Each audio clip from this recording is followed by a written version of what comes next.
Let's get everything set up correctly. Let me get my all of my stuff here. Howdy. Is this Ian Vaush?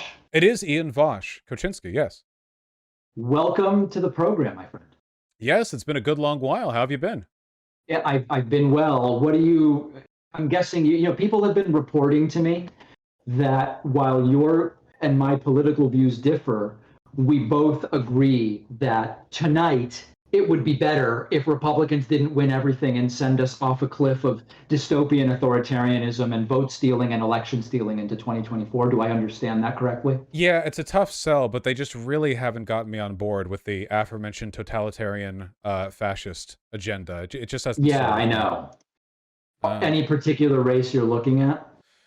I think I'm just kind of blearily looking at the entire thing with my eyes kind of like fuzzing out, I think. Yeah. There are so many that I've looked at on the off time that it's difficult to concentrate. I mean, probably Warnock feels like the most Yeah. immediately gripping race, I guess.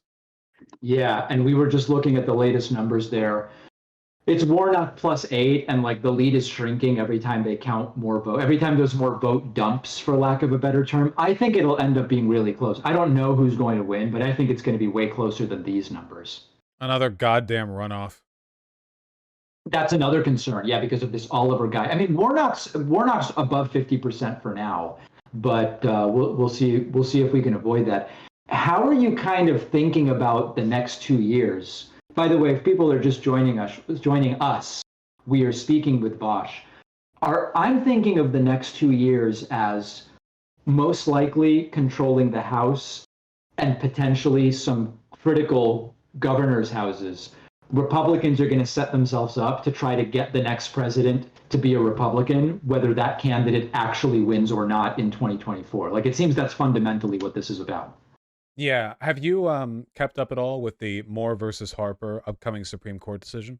To some degree, I have, yeah. Yeah, I think my answer really depends on how that one goes. It seems like Yeah. they're going to validate the independent state legislator doctrine, which if they do, it feels like elections sort of become irrelevant, at least at a federal level. There are enough Republican state legislators that they could rework the rules internally to the point where between the Senate, House, and elector count, they could just kind of reliably make federal elections unwinnable for the Democrats. So I think most of my coverage at this point, I think, is sort of like a very, very like 1950s duck and cover propaganda. Like, what do you do if your country is descending into fascism? And trying to work on that mostly. A lot of my viewers have been saying, should I leave the country if XYZ? And the first thing I explain to a lot of them is it's actually pretty hard to go to most of the places you would probably want to move to. That's number one. But also, there's this thing of like, okay, at a certain point, like I have friends in Arizona, and they're horrified about the possibility that Kerry Lake will win. Mhm. They currently have embryos on ice. They're worried about reproductive rights, all these concerns. So it's sort of like, well, if Kerry Lake wins, do you just bail and go to a blue state? But then that probably only makes the red states even more dystopian. So is the right move to stay and try to fix the red states? I don't know. Yeah, I mean, the issue is it seems like this is quickly becoming inconsequential, right? They've been doing gerrymandering for decades to the point where they have very effectively, like, despite being a minority of the country, maintained an adversarial, like, sometimes even a lead when it comes to electoral results. I don't know if there's actually any outcome difference between, like, staying in the state or moving to another state. I don't know if staying in a blue state will make you that much safer given a long enough time frame. I don't know. I feel like Well, hold on. Let's talk about that for a oh, second. sure, yeah.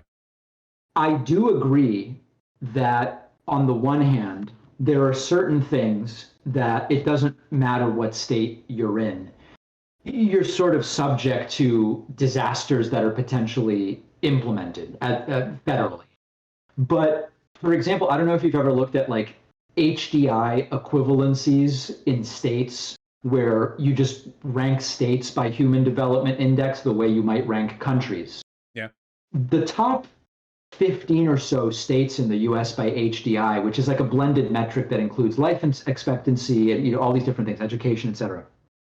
The top 15 or so states in the US are like the European countries that you and I probably consider the better places to live in.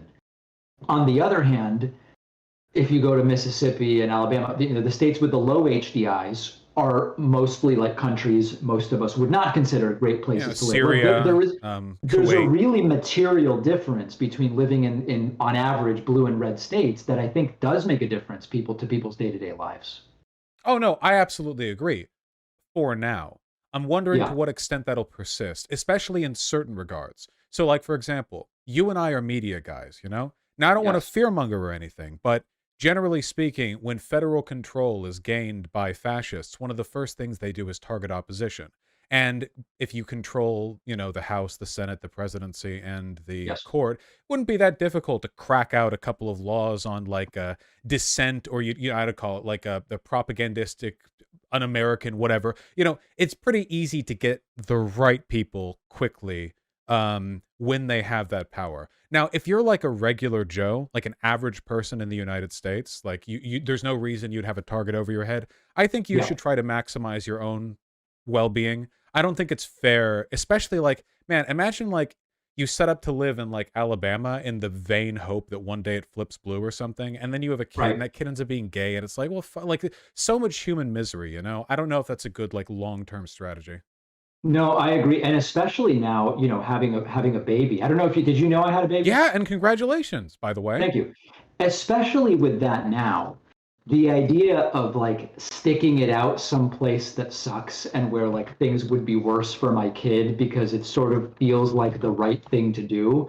It's sort of like it's not going to happen. You know what I mean? It's we have these limited lifespans, and the idea of saying, well, I'm going to subject my kid to a horrible right wing dystopia because I kind of like hope that it's better in 20 years. It's just a no. I don't know how else to say it. It's pretty regionally biased too, right? If you already live in California and it's like, oh, well, why not move over to Utah to make it better? Well, fuck, why not move over to like Syria to make it better? Like, Right. technically a highly educated, relatively wealthy, progressive, American in like Bangladesh would probably have a pretty outsized effect in their local political, Yeah. yeah. So, but like, no, obviously we can't do that. We're not like liquids that fill a container or pour it into, we're going to live where we're comfortable.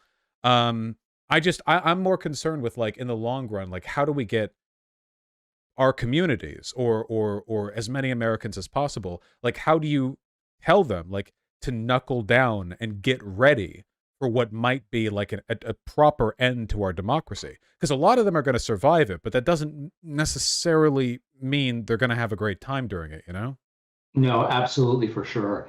And in particular, with the confluence of what's happening here, which is it's the policy stuff, like the views on reproductive rights and non-discrimination and the rights of it's that, and then it's also like they don't really seem to have much of a problem with the candidate that gets fewer votes assuming power, and so it's not just issue oriented. Like at one point it was just about like, oh, education's better or worse here versus there, and increasingly now it's so much broader than that, and it comes down to just like, do you even generally believe that the will of the people should prevail? The answer is increasingly no, and I feel bad for people that are in a lot of these parts of the country.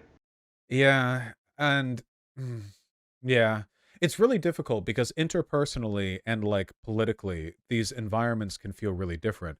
I've been to the South enough to know that people who would probably vote to have me put in a camp for liking men would probably also, if I just hung out with them for a day, be really, really friendly, even if they knew that I was interested in men.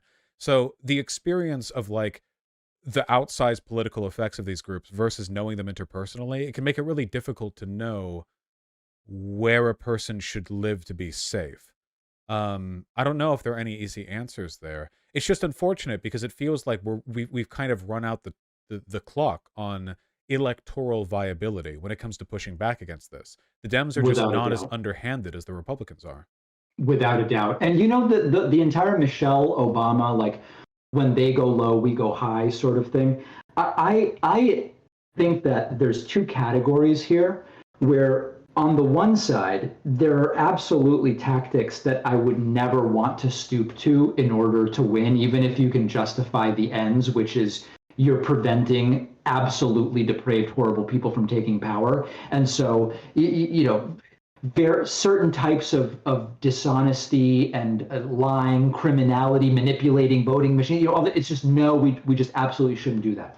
On the other hand, some of the stuff, like using slogans and framing that are not completely accurate, all this other stuff, it's like we absolutely need to be better. And they pour money into a lot of this stuff, and the left doesn't, and the left loses as a result.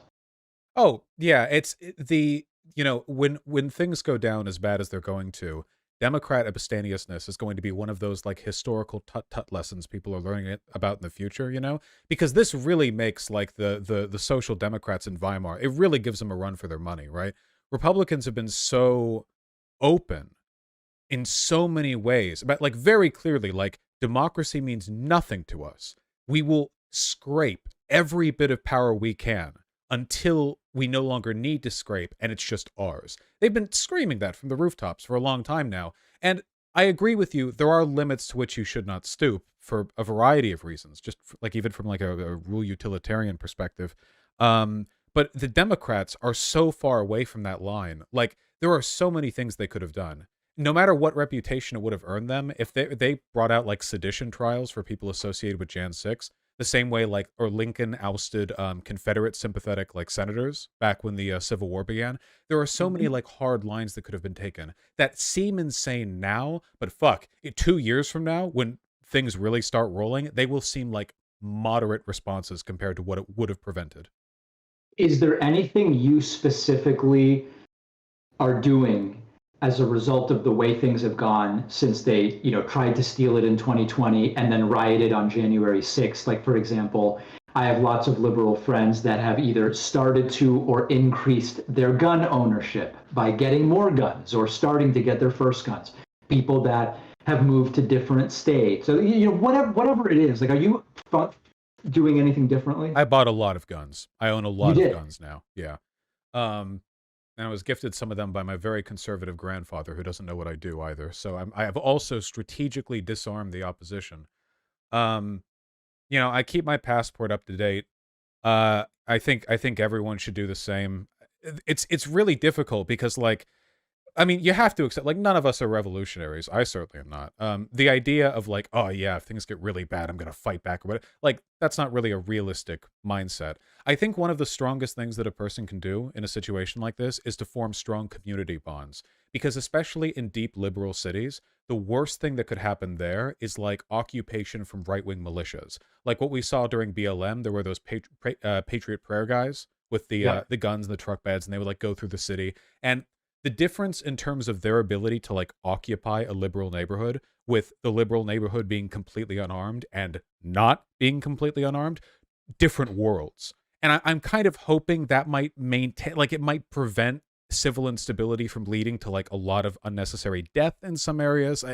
If it comes to that, I don't know. It's really tough. Do you own guns, by the way? I don't talk about whether I own guns, interestingly. That's fair.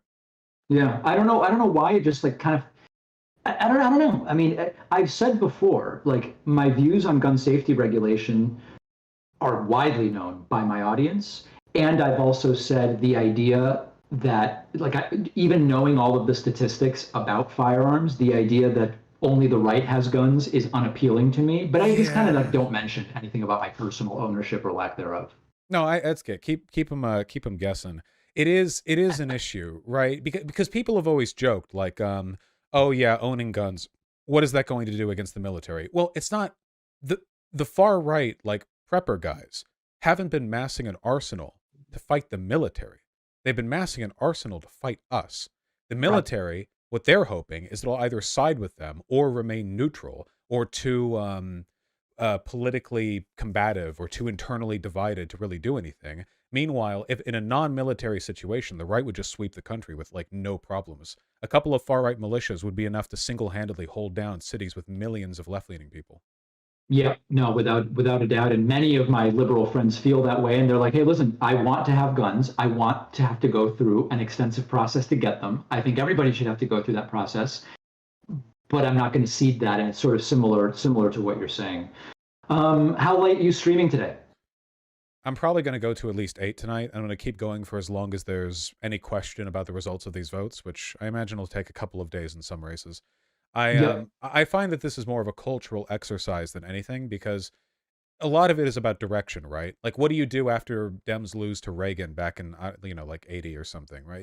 Better Yep. luck next time. We might not get it next time. So I ask you, you know, knowing things as they are, what's on the table, what have you been talking about? I mean, beyond the individual races, like when you look forward to the future, what do you see? I see tonight or this election, whenever the results are known, as a potential inflection point where there's this story that up until now has been going back to the civil rights era. The Republican Party has become increasingly cartoonish and extreme and divorced from policy. And, we go through the whole story where it's Gingrich in 94 and then Bush and then Obama sort of coalesces more overt racism and xenophobia, and then Trump. And then, okay, then they tried to take it in 2020. The inflection point now was Biden in 2020 a permanent turning away from the cliff, and things will kind of slowly normalize a little bit where we get back in the direction of democracy? Or is this the inflection point where Republicans set themselves up to genuinely just steal an election in 24, and it's an inflection point in the completely opposite direction? I think it's potentially that significant of an inflection. I don't disagree with you. Well, Hmm. whatever you end up doing, just remember, and I don't want to be negative or anything, but when No. things get really bad, people like you and I are literally the first they go after. So, in case things get Wow. Well, really bad, listen, I hope I can catch even you in just the international. part of me going through right now, re-upping and revalidating and renewing all of my Argentinian documents is in order to get my daughter citizenship.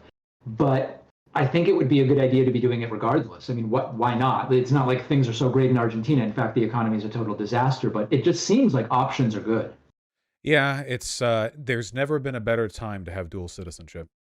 Right. Right. It's nice to And speak to you. listen, I mean, there's always Israel if it really came to it for me. Yeah, I don't know if they'd let me on. I can't join you on that flight, but That's fair. anyone That's you can take. With how Netanyahu's going right now with the coalition government he's building, it could end up being just as bad. Um, without a doubt. I wish you safety, you and your Thank child. you. Thank you. Likewise. All right. We'll check in soon. Great catching up with you. Take care. All right. There he is. On one hand, it is quite relieving that David Pakman, who is a liberal, is in agreement with me on many of these things. But at the same time, it's also quite harrowing that David Pakman, a liberal, is in agreement with me on these things.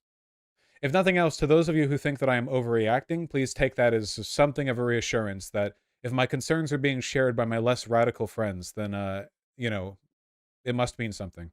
I quite like Deepak.